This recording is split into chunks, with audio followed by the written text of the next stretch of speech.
Queridos irmãos, a paz do Senhor Jesus. Estamos começando mais um programa Escola Bíblica Dominical. Seja muito bem-vindo você e toda a sua família. Hoje estudaremos a 7ª lição deste trimestre com o tema O Ministério de Eliseu. Nesta lição estudaremos sobre o dinâmico ministério do profeta Eliseu e suas principais marcas. Destacaremos características dos milagres realizados por Deus através do seu servo e quais os principais propósitos de Deus em realizar tais milagres. Quer aprender sobre este importante assunto? Então, continue conosco no seu programa Escola Bíblica Dominical. Você sabia? Era costume nos dias de Eliseu um credor obrigar o devedor a saldar a sua dívida por meio do trabalho escravo e corria o risco de ter que entregar os filhos se não quitasse a dívida. Segundo Reis 4:1, parte B. O texto áureo da nossa lição nos diz: E disse Josafá: Não há aqui algum profeta do Senhor para que consultemos ao Senhor por ele? Então respondeu um dos servos do rei de Israel e disse: Aqui está Eliseu, filho de Safate, que deitava água sobre as mãos de Elias. Segundo Reis, capítulo 3, versículo de número 11. A verdade prática nos diz: Deus usou e ainda usa seus servos para realizar milagres. Basta ter fé e confiança no Senhor, que Ele opera maravilhas. O objetivo geral da lição é destacar alguns dos milagres de Eliseu como confirmação de seu ministério profético. Os objetivos específicos são 3. Primeiro, evidenciar que o Senhor zela por seu povo. Segundo, demonstrar a fé e a confiança da viúva de Serepta. Terceiro, sinalizar o ato de fé de Eliseu. A leitura bíblica em classe para a lição de hoje está escrita no 2º livro dos Reis, capítulo 3, verso 5, verso do 9 ao 11, verso 14 ao 18, capítulo 4, verso do 1 ao 7 e, por fim, verso 38 ao 41. Acompanhe. Sucedeu, porém, que morrendo Acabe, se revoltou o rei dos Moabitas contra o rei de Israel.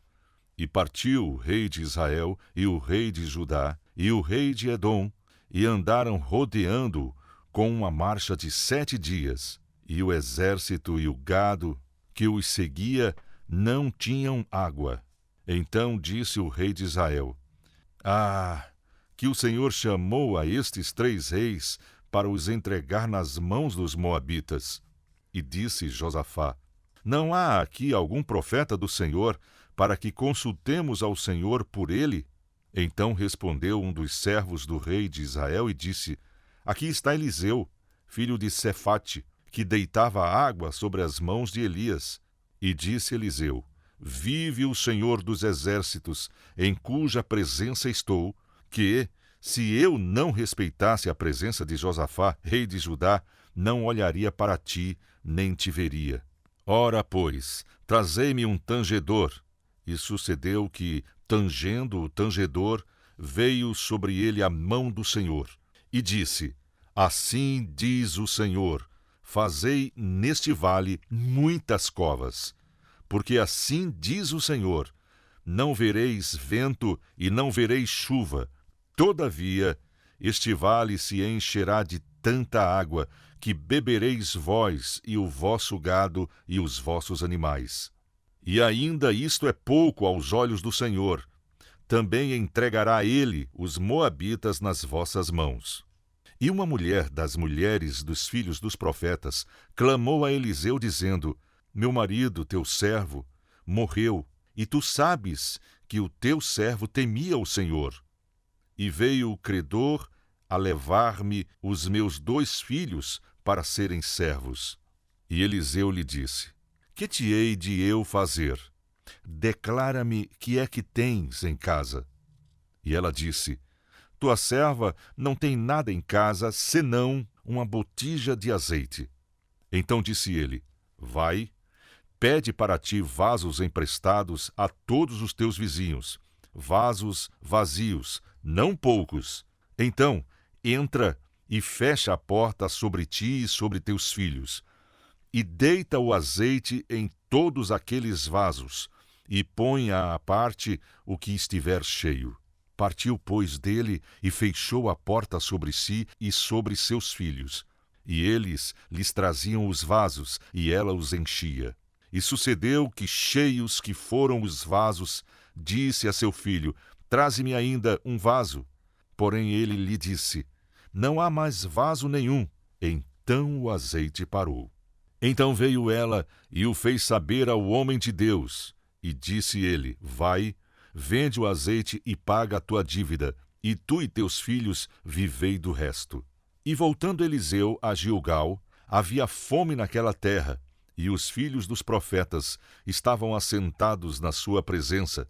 E disse ao seu moço: põe a panela grande ao lume, e faze um caldo de ervas para os filhos dos profetas. Então um saiu ao campo para apanhar ervas, e achou uma parra brava, e colheu dela a sua capa cheia de coloquintidas, e veio e os cortou na panela do caldo, porque as não conheciam. Assim tiraram de comer para os homens, e sucedeu que, comendo eles daquele caldo, clamaram e disseram: homem de Deus, a morte na panela. Não puderam comer. Porém, ele disse: trazei, pois, farinha, e deitai-a na panela. E disse: tirai de comer para o povo. Então não havia mal nenhum na panela. Bem, queridos irmãos, para comentar a lição de hoje, está conosco mais uma vez o presbítero irmão Jonathan Lucena. Paz do Senhor, presbítero Lucena. A paz do Senhor, evangelista Alessandro. Amém. Também contamos com a participação, mais uma vez, do professor e auxiliar Jonas Santana. Paz do Senhor, professor. Paz do Senhor, evangelista Alessandro. Amém. Muito bem. Semana passada nós estudamos sobre a transição, se assim podemos dizer, do ministério do profeta Elias e o início do ministério do profeta Eliseu. Semana passada tivemos uma lição riquíssima e vimos princípios de comunhão, princípios de coinonia, de submissão, a passada de bastão, né, no tempo de Deus, sem que houvesse nenhum tipo de querela, celeuma, ninguém empurrou a porta de ninguém. Pelo contrário, a Bíblia diz que Deus, foi Ele quem separou aqueles dois profetas. Não é? E hoje, a lição de número 7, que fala sobre o ministério do profeta Eliseu, ou o ministério de Eliseu. Nós vamos começar agora a falar sobre este substituto de Elias, um homem que certamente tem muito a que nos ensinar. E eu gostaria de comentar convosco aqui sobre as marcas do ministério do profeta Eliseu.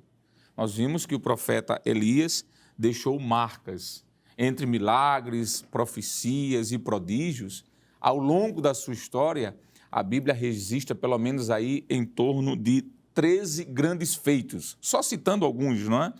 A Bíblia nos mostra que ele, com a sua capa, abriu o Rio Jordão, isso já no final do seu ministério, segundo o livro dos Reis, capítulo 2, versículo 8. Ele vai profetizar uma grande seca, capítulo 17 do livro de 1 Reis, nós vamos ver isso logo no início. Ele vai aumentar o azeite da viúva e também a farinha daquela viúva, isso está no capítulo 17 do livro de 1 Reis. Ele vai dar a vida de volta ao filho daquela mulher que havia morrido, capítulo 17, versículo 21 ao 23. Ele também vai destruir o altar dos profetas de Baal e de Azerá. Isso foi um feito miraculoso, há ali um fenômeno da natureza, desce fogo do céu, que geralmente se desce água, não é? Ou gelo, mas desceu fogo, mostrando que quebrou todos os paradigmas. Ele vai decretar o fim da própria seca que ele havia profetizado, de 3 anos e meio. Isso está no primeiro livro do Reis, capítulo 18, verso 42 a 45. Ele vai ungir o próprio profeta Eliseu em seu lugar. Isso é um feito também que marca o ministério de Elias, porque só alguém com autoridade pode repassar essa autoridade para outro. Ele vai demarcar ou desarmar, melhor dizendo, os reis sírios, não é? Os reis da Síria contra Israel, isso está no capítulo 20 de primeiro livro dos Reis. Ele vai lavrar uma sentença contra Acabe, que vai acontecer da mesma forma. Essa sentença contra Jezabel e contra Acasias. Inclusive, estudamos uma lição sobre Acasias. E, por fim, ele vai ali ministrar uma palavra imprecatória e vai descer fogo do céu e consumir 102 homens a fogo. Todos esses ministérios ou todos esses fluidos do ministério do profeta Elias estão narrados aí no primeiro livro e parte no início do segundo livro dos reis. E aí, por fim, ele vai profetizar a ruína do rei Jorão. Isso está escrito em 2 Crônicas, capítulo 21, versículo de número 12 a 20. Então, são mais ou menos aqui 13 grandes feitos que Elias fez. Mas agora nós vamos falar sobre Eliseu. Começando pelo presbítero Lucena. Falamos sobre as marcas do profeta agora Eliseu. Vimos Elias, agora Eliseu. Qual a primeira marca, presbítero, que a gente poderia pontuar, sendo característica desse início do ministério de Eliseu? Pois não, evangelista Alessandro. Falando sobre essas marcas, que a gente entenderia que seriam situações que distinguiram, não é? Que marcaram, que trouxeram um vislumbre, algo mais específico, que muitas coisas aconteceram durante o ministério do profeta Eliseu. Mas a gente poderia citar aqui pelo menos 3. Inicialmente, a primeira, poderíamos lembrar aquela expressão que marcou aquele momento de transição, quando Elias é assunto, não é? Ou seja, é levado ao céu, e, consequentemente, sobre Eliseu repousa uma porção dobrada. Naquele momento que nós vimos na lição passada, que Elias perguntou a Eliseu o que ele desejava exatamente nesse momento marcante. E ele faz questão de destacar aquilo que ele entende que seria um diferencial durante o seu ministério. É quando nós encontramos em 2 Reis, capítulo 2, versículo de número 9, a parte B, Eliseu dizendo o seguinte: peço-te que haja porção dobrada de teu espírito sobre mim. Sobre esta expressão, que seria a primeira marca, a marca do ministério de Eliseu pela porção dobrada do espírito de Elias sobre ele. Na Bíblia Pentecostal, o pastor Donald Stamps, ele diz que porção dobrada nesse texto aqui não significa terminantemente o dobro do poder espiritual de Elias, como geralmente se dá esse significado. Verdade. Ele diz e afirma que refere-se antes ao relacionamento entre pai e filho, em que o filho primogênito recebia o dobro da herança que os demais. Isso pode ser evidenciado em Deuteronômio, capítulo 21, versículo de número 17. De modo que quando Eliseu pede porção dobrada, que vai ser uma marca de seu ministério, ele estava pedindo que o seu pai espiritual, no caso Elias, lhe conferisse uma medida abundante do seu espírito profético, para, desse modo, ele executar a missão que Elias iniciou e ele daria continuidade. Então, essa porção dobrada é um marco.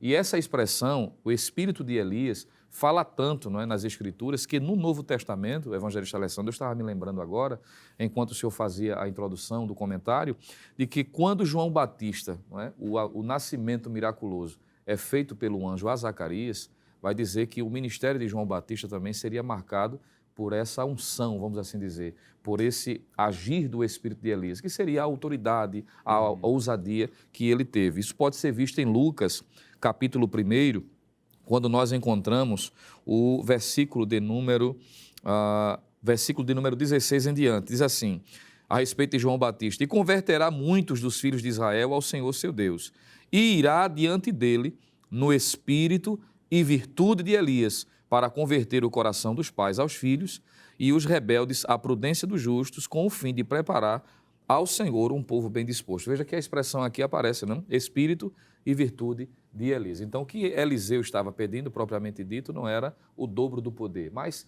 dando a ele a herança espiritual para que ele pudesse executar a sua missão. Então, das 3 marcas, essa inicial, porção dobrada, foi que fez o ministério de Eliseu, quero dizer, ser bem diferencial. Muito bom. Professor Jonas, o presbítero Lucena acabou de falar sobre um ministério marcado por uma porção dobrada, não é? Foi citado aqui Donald Stamps e a gente entende que essa expressão de Donald Stamps está assertiva. Realmente, a ideia aqui é esta, é que ele foi revestido da mesma autoridade. Agora, curiosamente falando, vamos assim dizer, não é? Eu citei aqui pelo menos 13 feitos do profeta Elias, não é? Entre profecias, entre ações sobrenaturais e entre milagres propriamente dito.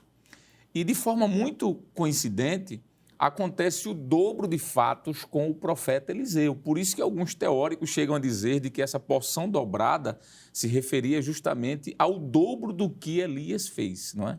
Claro que ficou muito bem explícito aqui que não significa necessariamente isso, mas é bem interessante, não é? Notar que houve o dobro. Inclusive começa pela abertura do Rio Jordão, né? Da mesma forma como Elias abriu. Então, além dessa porção dobrada, professor Jonas, qual seria uma outra marca do ministério do profeta Eliseu que a gente poderia compartilhar agora, nesse momento? Pois bem, ministro, uma marca, né, fora essa que já foi mencionada pelo presbítero, é a questão da autoridade. A marca que fica é a questão da autoridade. Por qual razão? A gente tem Eliseu, que é servo de Elias, né? Quer dizer, é um aprendiz, está ali. Elias será arrebatado ao céu e Eliseu vai substituir ele. Quer dizer, está fazendo a substituição, não é de uma pessoa qualquer, está fazendo a substituição de um profeta que é conhecido e reconhecido nacionalmente, né? Dentro de Israel. E essa é uma das razões que faz com que, como já foi bem pontuado aqui pelo presbítero irmão Jonathan Lucena, a questão de pedir uma porção dobrada.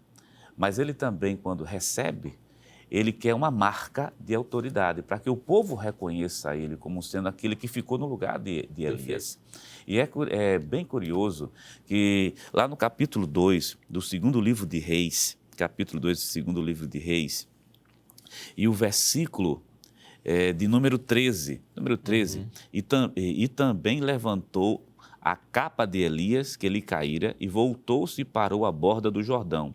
E tomou a capa de Elias, que lhe caíra, e feriu as águas, e disse: onde está o Senhor, Deus de Elias? Então feriu as águas, e dividiram elas umas para uma banda, e Eliseu passou. É bem curioso isso aqui, porque o mesmo feito que Elias fez anteriormente, que foi justamente dividir as águas para que eles passassem, Eliseu agora faz a mesma coisa. E isso interessante é porque isso é público, isso é visto para todo mundo. De maneira que os filhos dos profetas, em resposta a esse evento, no versículo de número 15, assim: vendo, pois, os filhos dos profetas que estavam defronte de Jericó, disseram: o espírito de Elias repousa sobre Eliseu. E vieram-lhes ao seu encontro e prostraram-se diante dele em terra. Então, a marca da autoridade, da mesma maneira que Deus se utilizou de Elias para que o Jordão fosse aberto, Eliseu faz a mesma coisa de maneira pública. Então, a mesma autoridade que tinha sobre Elias, agora também tem sobre Eliseu. Esse é o primeiro milagre que pode atestar essa questão da autoridade. O outro milagre está justamente registrado no capítulo número 2, versículo 23 ao versículo 24, quando um grupo de jovens começa a zombar do profeta Eliseu, chamando calvo, calvo, calvo, e ele simplesmente amaldiçoa publicamente, e esses filhos, ou melhor, esses jovens serão mortos. Outra coisa também é a questão da profecia, que lá no capítulo 3, versículo 11 e 12, é bem interessante, capítulo 11 e 12, capítulo 3 de segundo livro de Reis, e o versículo 15 diz assim: ora, pois, trazei-me o tangedor, e sucedeu que, tangendo o tangedor, veio sobre ele a mão do Senhor e disse: assim diz o Senhor, fazei nesse vale muitas covas, e veio água. Então, a gente tem 3 milagres publicamente, atestando a autoridade que existia em Elias, a autoridade também em Eliseu. E, ministro, se o senhor me permite, é uma coisa bem interessante, né? As pessoas que Deus chama para substituir outro, Deus marca com autoridade muito grande. Faz lembrar, fazendo aqui um link, é o caso de Josué e também de Moisés, né? Quer dizer, Moisés tem um currículo vastíssimo, né? Aí Deus coloca Josué simplesmente na frente do Rio Jordão para que seja aberto e o povo reconheça que ele também é seu sucessor. Então, da mesma maneira acontece aqui com Eliseu, que o Jordão abriu com Elias, também o Jordão vai abrir contigo, sabendo que eu tenho autoridade, posto autoridade em cima de Eliseu como sucessor. É a marca. Muito bom. Presbítero Lucena, quando a gente começa a estudar um pouquinho sobre o profeta Eliseu, a gente vai perceber que do Antigo Testamento, ele é o profeta que mais realizou milagres. Não existe nenhum outro profeta no Antigo Testamento que se compare, que se equipare, vamos assim dizer, ao nível de realizações prodigiosas que o profeta ele chega a exercer. O tempo desse primeiro bloco já está encerrando, a gente vai deixar só o guincho para o próximo momento. Mas eu anotei aqui rapidamente e depois eu gostaria que o senhor comentasse sobre isso. A gente comentou sobre 13 feitos do profeta Elias. Mas o profeta Eliseu, a gente pode citar, por exemplo, primeiro, ele abriu o Rio Jordão, sarou as águas de Jericó. Esses adolescentes, 42 adolescentes aí que zombaram dele, foram executados por uma palavra de juízo. Quarto lugar, ele providencia água para esses 3 reis que o senhor acabou de citar agora. É uma ação prodigiosa. Ele vai multiplicar o azeite da viúva, ele vai trazer o filho daquela mulher sunamita de volta. Em 7º lugar, ele vai ressuscitar um menino, está escrito no 2º livro de Reis, capítulo 4. Vai tirar a morte da panela, que estava ali, todo mundo com a sua vida a risco, não é? A multiplicação dos pães vai acontecer também com o profeta Eliseu, inclusive ele é um tipo de Cristo por isso, não é? A cura de Naamã é a 10ª ação dele. Ele vai colocar uma palavra profética e a lepra vai para Geazi, seu auxiliar. Também isso é um feito prodigioso. Ele vai fazer o machado flutuar, coisa tremenda, não é? Isso aqui quebrando todas as leis da física. Ele vai também revelar ao rei de Israel o que estava escondido, vamos assim dizer, em relação aos sírios. Concluindo, Deus vai dar, a partir deste profeta, visão espiritual a Geazi. Ele vai cegar os soldados sírios, vai tornar a devolver a visão a estes homens, vai livrar da morte por uma revelação divina alguém. Ele vai, de alguma forma, prever a alimentação do povo em Samaria, quando há aquele cerco. Então, há uma palavra de previsão, vai trazer uma palavra de sentença, não é? a alguém que estava precisando de uma ação de Deus divina. Isso está em 2 Reis, capítulo número 8, Ben-Hadad. Vai profetizar o mal a Azael, que faria a Israel. A unção de Jeú, rei Jeú, quer dizer, a vitória de Jeoás, ou Jeosás, como aparece em algumas versões, 2 Reis, capítulo 13, verso 17. Sentenciar a morte a um capitão, anunciar seca por 7 anos, isso está em 2 Reis, capítulo 8. E, por fim, falar sobre a derrota dos moabitas e depois, de morto, ainda assim, acontece um milagre, alguém tocando os seus ossos. São tantos milagres, se a gente for citar os textos bíblicos, ia demorar bastante. Mas aí o senhor aguarda um pouquinho, nós vamos para um rápido intervalo e quando voltar, o presbítero Jonathan Lucena vai falar sobre isso. Já voltamos.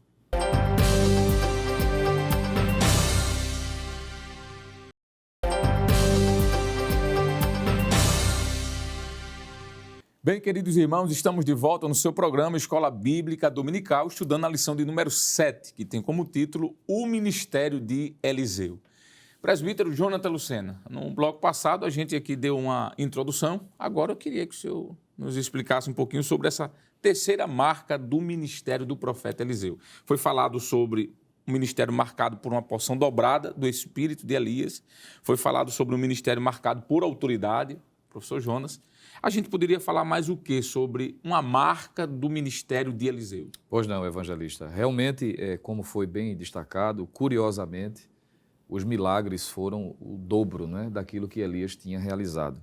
A ponto, eu achei interessante o senhor mencionar, de que Eliseu se tornou um referencial, superando até mesmo Moisés, Exato. cuja vida e ministério também foi marcado por operações extraordinárias.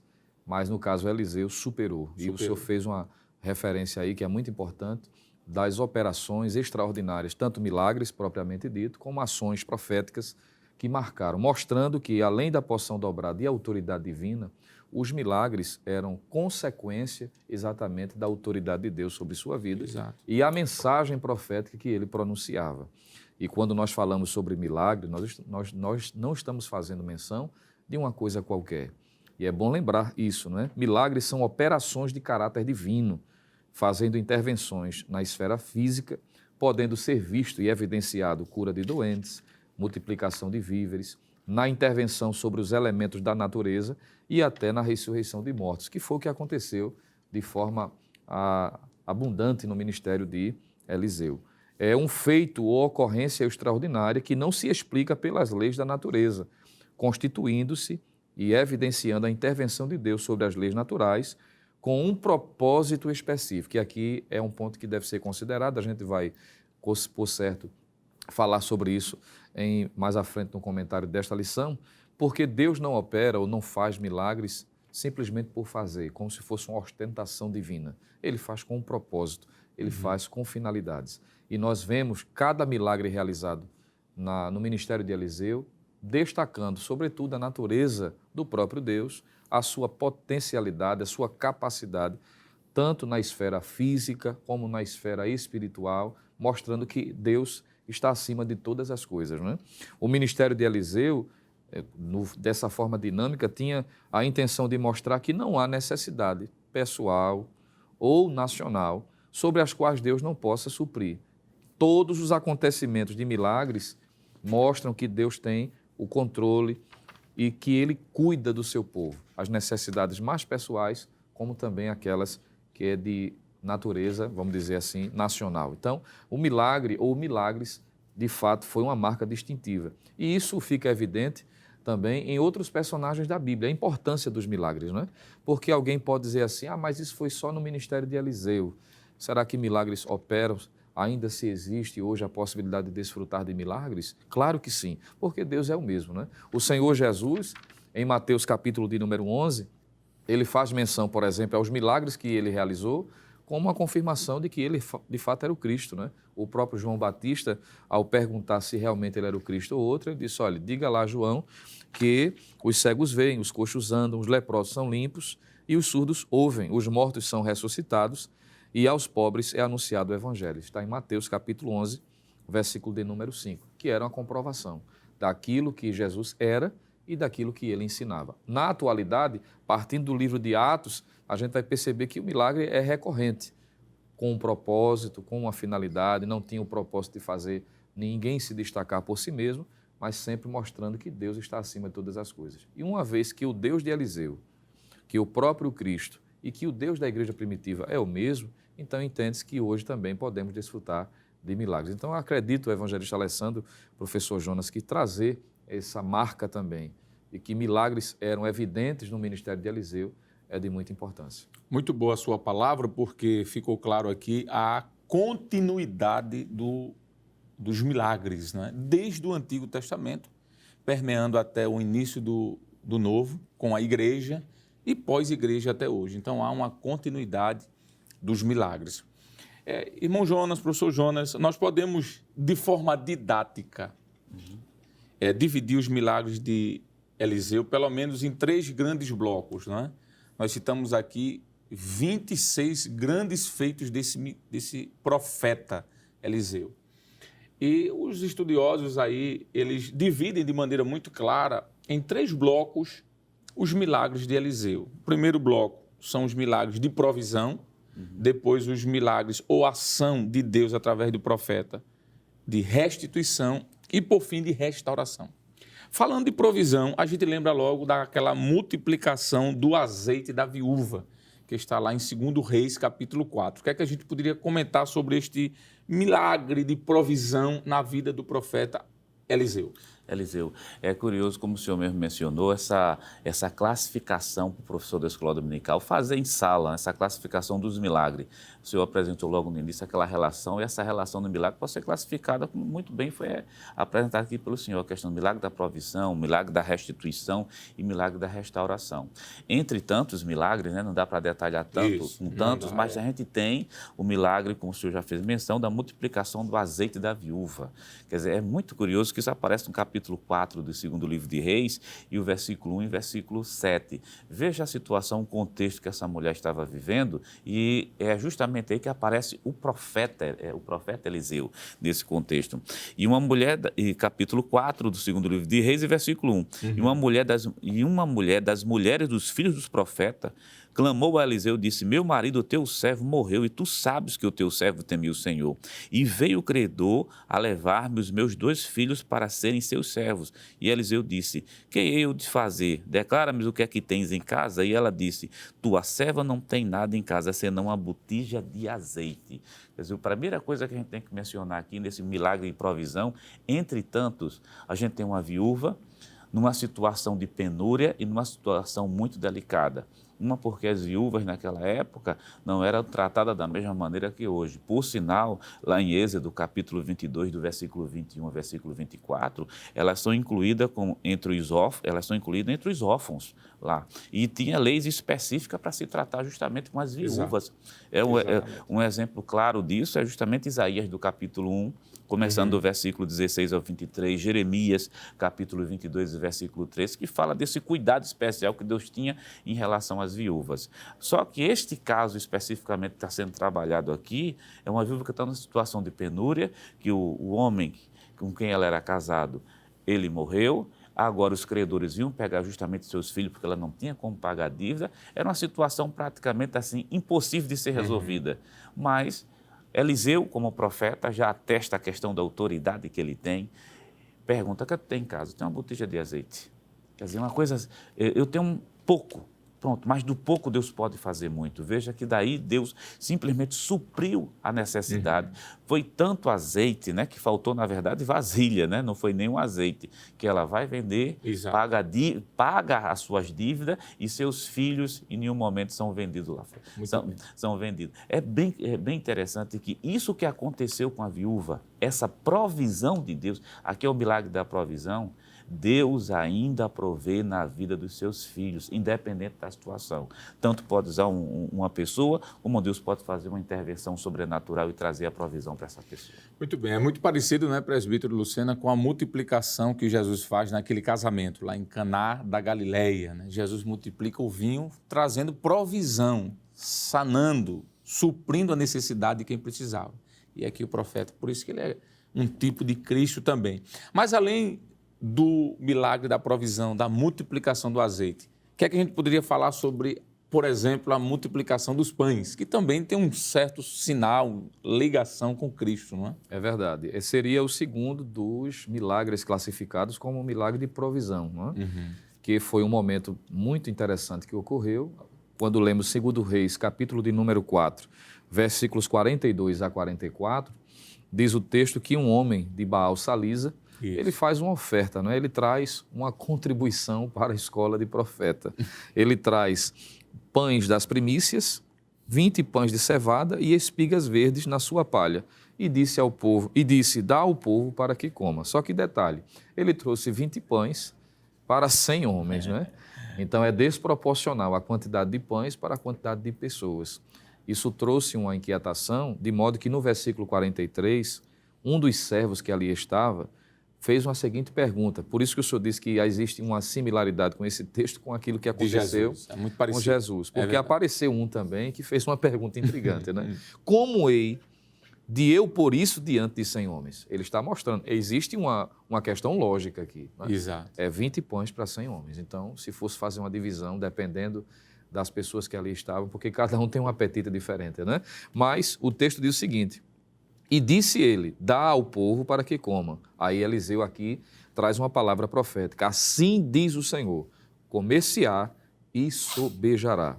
Então lhos pôs diante e comeram e deixaram sobejos conforme a palavra do Senhor. Veja que algo corriqueiro do dia a dia, uma necessidade, surgiu uma necessidade e aqui existe uma palavra profética em que há a multiplicação, a provisão, que todos se alimentaram, né, trazendo a providência para aquele momento e trouxe ainda, o texto diz que sobejou, sobrou. No Novo Testamento, em João capítulo de número 6, versículo de número 9, o texto bíblico mostra isso também. Claro que ali em proporções maiores, porque nós estamos falando de Jesus, não é? Ele pega 5 pães e 2 peixinhos e faz um milagre extraordinário, alimentando milhares de pessoas, que só de homens tinha, não é, uma quantidade muito considerável, sem considerar mulheres e crianças, e todos se alimentam e ainda sobra 12 cestos cheios, mostrando de que nos 2 eventos a graça de Deus em prover o que é imprescindível para os necessitados, isso fica evidente. Existe um pensamento que a gente poderia citar aqui, tomando como base Provérbios capítulo 11, versículos 24 e 25, que alguém disse certa vez que quando compartilhamos o que temos e deixamos as consequências nas mãos de Deus, Ele provê as nossas necessidades, como as dos outros, e isso pode até haver sobra. Em Provérbios capítulo 11, evangelista Alessandro me permita citar, para finalizar a minha fala, o versículo de número 24 e versículo 25. O proverbista diz assim: alguns há que espalham, e ainda se lhes acrescenta mais, e outros que retêm mais do que é justo, mas é para a sua perda. Aí o versículo 25 diz assim: a alma generosa engordará, e o que regar também será regado. Então esse milagre mostra o cuidado de Deus, a autoridade que ele tem sobre a necessidade humana, sendo classificado também, portanto, de um milagre de provisão. Enquanto o senhor estava falando aí, eu fui para os cálculos aqui, dividindo, não? 100 pães, quer dizer, 20 pães para 100 homens, era um pão para cada 5 homens. Isso é pouquíssimo, né? De repente, há um pão para saciar um homem já era pouco. Imagine 1 para 5, não é? Era preciso ter esse milagre da provisão mesmo. Poderia ser que um homem ali daqueles pudesse comer sozinho uns 15 ou 20 pães. Né? Por mais que a ideia de pão, né, dentro da cultura judaica não é essa nossa, né? Um pão que a gente chama aqui de francês. Era um pão maior, né? Como se fosse uma mini pizza, digamos assim. Mas mesmo assim, é possível que um homem comesse mais do que um, não é? Muito bem. Foi ótima a explicação. Professor Jonas, eu acho que o tempinho que nós temos ainda dá para falar sobre um terceiro milagre de provisão, não é? E eu queria que o senhor comentasse, por gentileza, sobre o milagre da provisão de víveres, não é? Quando o rei Jorão, filho de Acabe, assume o trono, ele continua no caminho de idolatria, de pecado e de desobediência do seu pai. E por conta disso, por consequência disso, da apostasia, claro, a cidade de Samaria vai ser sitiada, vai ser cercada, né? E o rei Ben-Hadad II vai fazer com que os moradores de Samaria não consigam sair para comprar comida. E com isso vai chegar uma escassez e as pessoas vão começar a padecer necessidade. E há ali uma palavra profética, uma ação de Deus. O que é que o senhor poderia comentar sobre esse milagre de provisão nesta citação bíblica? Em primeiro lugar, lembrar que Jorão, ele acusa Eliseu, né? Segundo Reis, capítulo 6, versículo 25, isso, né? Ele diz assim, isso está acontecendo por causa de Eliseu. Quer dizer, culpou, o problema é o pecado. Igual o pai fez, né? Chamando o profeta Elias de perturbador de Israel. Foi, perturbador de Israel. Quem era perturbador, na realidade, era ele. Era ele, não era o caso, por exemplo, ele repete a mesma coisa do pai. Do pai, né? Isso, justamente chamando aqui, dizendo assim, o causador disso é Eliseu. Eliseu é o causador disso. Mas é claro que Eliseu vai ser tomado por Deus para chegar com a mensagem profética, porque a situação estava tão complicada. O senhor falando, eu lembrei de 2 Reis, capítulo 6, e o versículo 25, só para quem está em casa ter uma noção. E houve grande fome em Samaria, porque eis que a cercaram, até que se vendeu uma cabeça de um jumento por 80 peças de prata e a quarta parte de um cabo de esterco de pombas por 5 peças de prata. Quer dizer, se chegou a um nível tão caótico de fome, de necessidade, que se Deus não tivesse feito uma intervenção, aquela população ia morrer de fome. Mas Deus, por sua vez, lá no capítulo 7, utilizando-se o profeta Eliseu, diz, então disse Eliseu, ouve a palavra do Senhor, assim diz o Senhor, amanhã, quase esse tempo, uma medida de farinha haverá por um ciclo e 2 medidas de cevada por um ciclo à porta de Samaria. Versículo 2, o capitão diz assim, mesmo que o Senhor abrisse janelas do céu, seria possível isso acontecer? E por causa da incredulidade, ele não vê o milagre acontecer, que é justamente quando arraia o sírio, né? Vai ser justamente disperso, né? Que é Deus que faz aquela intervenção sobrenatural e os víveres começam a chegar. Então, Deus ainda é o Deus de provisão, de mandar todas as coisas no momento certo e na hora certa. E outra coisa, o caso do capitão é um alerta para a gente, né? Ele foi incrédulo, ele disse, será que Deus pode abrir janelas do céu? Deus pode fazer até muito mais do que isso. Muito mais. Muito bem. Bom, estamos concluindo esse segundo momento. Queremos pedir para você que não saia daí. Já já nós retornaremos com o terceiro bloco do seu programa Escola Bíblica Dominical.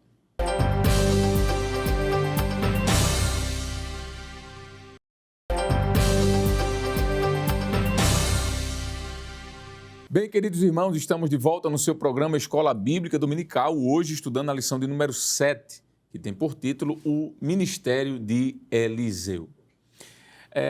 Presbítero Jonathan Lucena, nós falamos no bloco passado sobre alguns milagres do profeta, realizado pelo profeta Eliseu, que falou sobre o aspecto da provisão divina, não é? falamos sobre o azeite que foi multiplicado, falamos sobre os pães que foram multiplicados e, por fim, os víveres na cidade de Samaria, isso falando da provisão. Deus saciando a necessidade de quem precisava através do profeta Eliseu. Agora, eu acho que chegou o momento da gente falar sobre os milagres do ministério de Eliseu no aspecto da restituição, não é? Quando nós falamos de suprir necessidades, é uma coisa, não é? Mas quando nós falamos de restituir algo, é outra. Então, falando sobre esse aspecto da restituição, milagres que falam da restituição, eu queria que o senhor comentasse pelo menos sobre dois. Primeiro, é a ressurreição do filho daquela mulher sunamita. Isso está lá em 2 Reis, capítulo 4, verso 18 ao 37, onde aquela mulher perde o seu filho e, através do profeta, Deus faz com que aquela criança volte. E o segundo milagre é o milagre do machado, né? O machado estava ali na mão do soldado e ele cai na água, ele perde aquele machado e, através do profeta, isso está escrito no livro de 2 Reis, capítulo de número 6, verso do 1 ao 7, acontece do machado flutuar. Eu queria que o senhor comentasse sobre esses dois milagres que apontam para milagres da perspectiva da restituição de algo. Pois não, evangelista. Esses dois que o senhor mencionou são distintivos, né? São marcas que caracterizam o poder de Deus, através de Eliseu, de trazer de volta, de restituir. Primeiro, a perda de uma criança, não é? Da vida de um filho da sunamita, e o outro, um objeto, vamos assim dizer. São elementos diferentes, mas que mostram o poder de Deus sobretudo. Quanto ao filho da sunamita, o texto bíblico já inicia, no capítulo de número 4, versículo 8 em diante, que esse menino vem como resultado de uma palavra profética transmitida por Eliseu, visto que a mulher de Sunem, ou a sunamita, era uma mulher rica, mas não tinha filhos. E o próprio Geazi observou de que o seu marido ele já era velho, dando a entender de que, por essa razão, não havia possibilidade de gerar filho. E esse menino vem como resultado de uma intervenção. O detalhe é que, quando ele cresce, o menino já está crescido, ele vai encontrar-se com o pai, que está trabalhando, conforme diz o capítulo 4, versículo 18, com os segadores. E, misteriosamente, ele começa a sentir uma forte dor de cabeça, a ponto de o texto, no versículo 19, descrever as palavras que saíram da boca daquela criança. Quando ele disse, ai, a minha cabeça, ai, a minha cabeça. Ele repete isso por mais de uma vez. E depois desta dor intensa, levando-o até a sua mãe, esse menino vem a óbito. Imaginemos, não é? O desespero dentro daquela casa.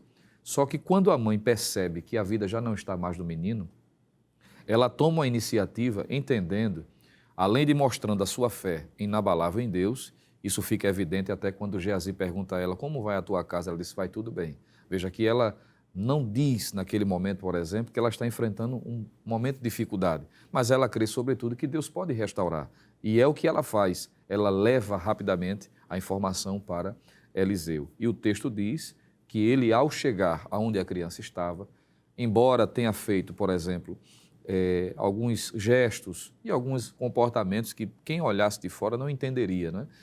O que é que ele estava realmente fazendo, mas o texto bíblico diz que o milagre foi realizado e a vida torna aquela criança, mostrando o poder de Deus no ministério de Elias, ou seja, no ministério de Eliseu, quero dizer, mostrando o poder que Deus tem em responder à oração do seu servo, Eliseu, e trazer a vida novamente àquele menino. Veja que Deus está mostrando o seu poder, sua capacidade sobre a vida e também sobre a morte. Perfeito. Nós poderíamos lembrar as palavras de 1 Samuel, capítulo 2, versículo 6, quando Ana diz que Deus tem a capacidade de tirar a vida e também de tornar a dá-la.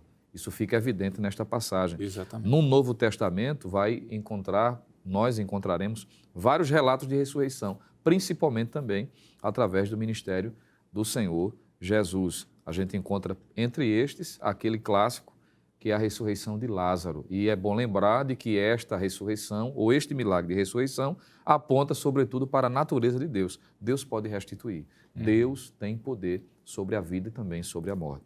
Quanto ao machado flutuar, aqui já é um objeto, mas não diminui a capacidade de Deus, porque, como o senhor fez menção no bloco anterior, uma lei da física foi quebrada. Era um machado. Quando esse machado sai do local e cai dentro da água, uma vez que esse instrumento de ferro era muito escasso e valioso naquele período, Isso pode ser visto em 1 Samuel capítulo 13, versículo 20 a 21, quando os que eram de Israel tinham que descer até os filisteus para poder afiar o machado, mostrando a sua importância. E, primeiramente, o texto diz que eles foram até o profeta e disseram que o machado era emprestado. E segundo, Eliseu pergunta, onde é que esse machado foi deixado? Onde foi que ele foi perdido? E mostrando o poder de Deus sobre a lei da física, o machado flutua. E havia uma restituição, já que o machado não era de quem estava utilizando. Muito bem. Às vezes, alguém pode até não entender, né? Deus tem formas e meios diferentes de agir, mas Deus é o poderoso, ele faz milagres extraordinários. Interessante que foi falado aqui no bloco passado sobre milagres de provisão. Prover é quando há escassez, quando não há nada. Por exemplo, o azeite, não tinha nada, então é uma provisão. Agora o senhor falou sobre milagres de restituição. Restituir é quando alguém tinha e perdeu. Então aqui já é outra coisa e acontece de forma sobrenatural. Eu acho interessante porque há um desafio da lógica em dois aspectos aqui. Primeiro, porque em relação à criança ali, o profeta se inclina, olho no olho, nariz com nariz, boca com boca, né? E de repente ele ora e acontece um milagre, quebrando todos os paradigmas, né? E o machado flutuar de forma sobrenatural. Pois bem, professor Jonas, falamos sobre milagres de provisão, é quando há o atendimento à necessidade, quando alguém não tem e recebe. O presbítero Lucena falou muito bem aqui sobre milagres de restituição, quando alguém tinha e perdeu e depois lhe é devolvido. Mas gostaríamos que o senhor falasse sobre os milagres ou alguns milagres de restauração. É outra coisa. Restaurar é quando você não perde totalmente. Né? Alguém pode ter um aparelho de celular e ele caiu, quebrou a tela, ele vai ser restaurado. Ele não perdeu o aparelho, por exemplo, ele vai ser apenas restaurado. Em relação a esses milagres de restauração, nós temos pelo menos duas passagens bíblicas que é interessante. Primeiro, a de 2 Reis, capítulo 5, verso do 1 ao 19, que fala sobre a cura de Naamã.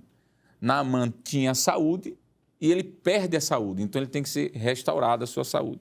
Em segundo lugar, as águas de Jericó. Capítulo de número 2, verso 19 a 20 do livro de 2 Reis, vai dizer que aquelas águas que eram boas, houve um momento que deixou de ser e, de repente, o profeta vai orar e Deus vai restaurar a qualidade potável daquelas águas. Nessas duas passagens, 2 Reis, capítulo 5, verso 1 ao 19, e segundo livro dos Reis, capítulo 2, verso 19 a 22, o que é que nós podemos falar sobre esse aspecto da restauração? Restauração, como o senhor bem mencionou, ministro, é alguém que tinha e agora precisa realmente ser restaurado. É o caso de Naamã. Nós teremos, claro, uma lição específica sobre ele, que é justamente a lição número 8, mas a gente podemos adiantar algumas coisas aqui sobre Naamã. Né? No capítulo 5, versículo 1, como já foi citado, era um general da Síria, um homem de grande posição e valor social dentro da sua nação, e que se viu acometido agora de uma doença que era comum na época, que era justamente a lepra. Quer dizer, e agora, o que fazer? O que fazer? Porque é uma doença que não tem cura, mas uma das meninas que estavam lá, que por sinal tinha sido levada cativa por ele também, disse: se o senhor estivesse na presença do homem de Deus lá em Israel, com certeza ele lhe daria uma indicação do que deveria ser feito. Então, ele vai querer ter a sua vida restaurada, a sua cura, a sua pele restaurada, mas é interessante que ele leva presente, né? Ele leva presentes, ele acha que pode pagar. Inicialmente, Naamã pensa que o Deus de Israel é como se fosse um Deus pagão. Quer dizer, vamos dar determinada coisa que ele simplesmente vai devolver a minha saúde. Aí, quando ele chega lá, se encontra com uma situação bem diferente daquilo que ele pensou. Em primeiro lugar, o profeta, quando pede para ele se banhar, vai se banhar no Jordão. E ele diz assim, capítulo 5, versículo número 11, ele diz, capítulo 5 e versículo 12 do segundo livro de Reis, diz assim: por acaso não tem águas ou rios melhores do que esse daqui? Mas o que Deus estava querendo na mão era que ele descesse. É aí que a gente vai começar a tirar um princípio que vai ser trabalhado na outra lição. É o fato de descer para obter a bênção de Deus, descer para ter as coisas restauradas novamente. Por sinal, até Abigail também fez isso. Foi necessário descer de jumento para ter seu casamento restaurado. Fica esse princípio aqui que a gente pode tirar inicialmente desse milagre de restauração. A restauração só foi possível porque teve alguém que teve a condição de descer. Então, Deus restaura quando a gente desce, né? Descer aqui justamente do eu. E outro exemplo que o senhor citou é justamente 2 Reis, capítulo 2, versículos 19 a 22, isso, que as águas de Jericó ficaram amargas. E, por natureza, sempre se sabe dentro da geografia que as águas eram águas doces, né? Mas, por algum motivo, a Bíblia não esclarece que essas águas se tornaram amargas. O que é que o profeta justamente faz nesse momento para restaurar? Lá no capítulo 2... do segundo livro de Reis, o versículo número 20 diz: traz uma salva nova e ponde nela sal, e lá trouxeram. E então saiu ele ao manancial das águas e deitou o sal nele e disse: assim diz o Senhor, sarareis estas águas, não haverá mais nela morte, nem tampouco esterilidade. Desafia a lógica, porque se as águas estão amargas, ele pede um prato novo, colocar sal em água amarga, pela lógica humana, não vai fazer essas águas ficarem boas novamente. Uhum. Mas Deus se utilizou de algo que existia e disse assim, olha, pega esse sal, joga aí, a situação vai mudar. E realmente a situação mudou, as águas ficaram doces novamente, a esterilidade saiu daquelas águas e as águas de Jericó passaram a ser limpas novamente. Quer dizer, são milagres de restauração, por caminhos que a gente desconhece, né? Mas Deus tem caminhos para restaurar a vida das pessoas. Mas em ambos os casos, é bom deixar claro, em Naamã foi necessário descer, mas no caso das águas de Jericó, foi necessário ir atrás do sal e ir atrás de um prato novo. Interessante, não é? E quando a gente começa a olhar sobre esses aspectos, a gente percebe de que existem questões peculiares, exclusivas do ministério de Elias. Ninguém hoje vai se inclinar sobre alguém que está morto, por exemplo, 7 vezes, boca com boca, nariz com nariz, e essa pessoa necessariamente vai se levantar. Ninguém vai jogar sal em uma água amarga para essa água se tornar potável. Por mais que aqui exista um símbolo, pois o sal representa um elemento purificador na Bíblia, né? O texto de Levítico, capítulo 2, versículo 13, nos mostra isso. E Mateus 5 e 13 tem esse aspecto também, quando Jesus diz que a igreja é comparada ao sal da terra, e o sal tem esse aspecto de conservar, de purificar, mas são questões bem exclusivas, né? Cirúrgicas do profeta Eliseu. Pois bem, já que falamos aqui sobre, presbítero Jonatas, sobre o aspecto de milagres da provisão, aspectos de milagres da restituição e também da restauração, resta-nos concluir essa lição perguntando aos senhores qual ou quais os propósitos dos milagres. Será que os milagres eles tinham como propósito evidenciar o profeta em si?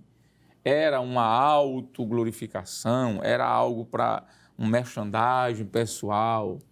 Eu queria que os senhores aí compartilhassem nesse momento e dissessem por que dos milagres? Quais os propósitos de Deus com os milagres a partir do ministério do profeta Eliseu? Pois não, evangelista Alessandro. Sobre os propósitos, nós, quando olhamos a palavra de Deus, percebemos de que são vários propósitos que a Bíblia aponta para que os milagres ocorram. Mas, sendo bem pontual, o primeiro, que considero como um dos principais, é que o principal propósito do milagre é glorificar a Deus. Achei interessante quando o senhor fez a pergunta, né? Uma pergunta retórica, de que se era com o propósito de trazer a evidência do instrumento, no caso que é o profeta. Exato. Em todos os casos, partindo de Eliseu, o propósito do milagre não era glorificar o nome do profeta Eliseu. O professor Jonas Santana fez menção à cura de Naamã, e lá, quando Naamã tentou, após ter recebido o milagre, isso está em 2 Reis capítulo 5, versículo 15, reconheceu Naamã que Deus, de fato, era o Deus verdadeiro, o Deus de Israel, ele quis pagar, não é? E Eliseu disse, não, porque aqui não tem pagamento, a glória é de Deus, eu não tenho mérito nenhum em relação ao que ocorreu com você. Exato. Então, glorificar a Deus é um grande, e por que não dizer, um dos principais propósitos. Todas as vezes que a Bíblia registra a operação de milagres tem essa finalidade. O caro professor pode fazer menção, Daniel capítulo 2, versículo 27 e 28, quando na Babilônia ele destaca isso também. Atos capítulo 3, naquela manifestação de maravilha, quando aquele coxo da Porta Formosa é curado, as pessoas ficaram atônitas, olhando para Pedro e João, e eles disseram: por que estás olhando para nós, se o que aconteceu foi pelo poder de Deus? Isso está em Atos capítulo 3, versículo 8 e também versículo 12. Então, glorificar a Deus é um dos principais propósitos. Eu lembrei de Jesus. O próprio Jesus fez isso. Quando passou o capítulo 9 do Evangelho de João, estava lá um homem, né? E perguntaram por que ele estava daquele jeito. E o Senhor disse que ele estava daquele jeito para a glorificação de Deus. Professor Jonas, temos alguns segundos. O presbítero Lucena falou sobre glorificar a Deus. Podemos dizer que os milagres também servem para dar uma resposta à necessidade humana? Com certeza. O ser humano, depois do pecado, ele é muito limitado. A doença, os problemas que vêm, e Deus ele não está alheio aos problemas, nem tampouco aos sofrimentos humanos. Então, uma das razões da existência dos milagres é justamente essa necessidade humana que existe. Agora, é claro, Deus faz milagre, como já foi pontuado aqui pelo presbítero Jonathan Lucena, para a glória, para que o nome de Deus venha a ser glorificado, não para que o profeta venha ficar em evidência, nem tampouco o instrumento que está sendo utilizado, mas principalmente para responder essa necessidade. E dentro da vontade soberana de Deus, com certeza, Deus fez no passado e ainda continua no presente. Podemos citar alguns versículos feitos segundo Reis, capítulo 4, do versículo 1 ao versículo 7, capítulo 4, versículo 8 a 38. Essas necessidades, é o caso de Naamã, por exemplo, quer dizer, perdeu a cor da pele, Deus tem poder de restaurar. As águas estão amargas, Deus tem poder de tornar doce novamente. O filho morreu, Deus tem poder de restaurar a vida novamente. Perdeu uma ferramenta, Deus tem poder, na verdade, de restituir essa ferramenta que foi perdida. Então, para atender a necessidade humana das pessoas, um dos propósitos. Então, primeiro propósito, glorificar a Deus. Segundo propósito, dar uma resposta às necessidades humanas. E terceiro, por que não dizer, conduzir as pessoas a Deus. Os poderosos milagres do Senhor, através do profeta Eliseu, mostram que Deus controla não apenas os grandes exércitos, mas também os acontecimentos da vida cotidiana. Quando ouvimos e obedecemos a Deus, Ele nos mostra o seu poder de transformar qualquer situação. O cuidado de Deus é para com todos aqueles que estão dispostos a segui-lo. Pense nisso. Queridos irmãos, após o término de uma lição maravilhosa como esta, nós queremos agora louvar a Deus através de uma oração, agradecendo a Ele por sua palavra, e isso nós faremos com o nobre professor Jonas Santana. Por favor, professor. Oremos ao Senhor. Senhor nosso Deus, Senhor nosso Pai, queremos te agradecer nesse momento por estar aqui com os teus filhos, compartilhando mais uma vez de uma lição bíblica da escola dominical. Senhor meu Deus, que a tua bênção santa, a tua bênção especial esteja sobre todos nós. Abençoa o nosso querido e amado pastor presidente, homem de maior responsabilidade. Verdade. Abençoa a superintendência das escolas bíblicas dominicais.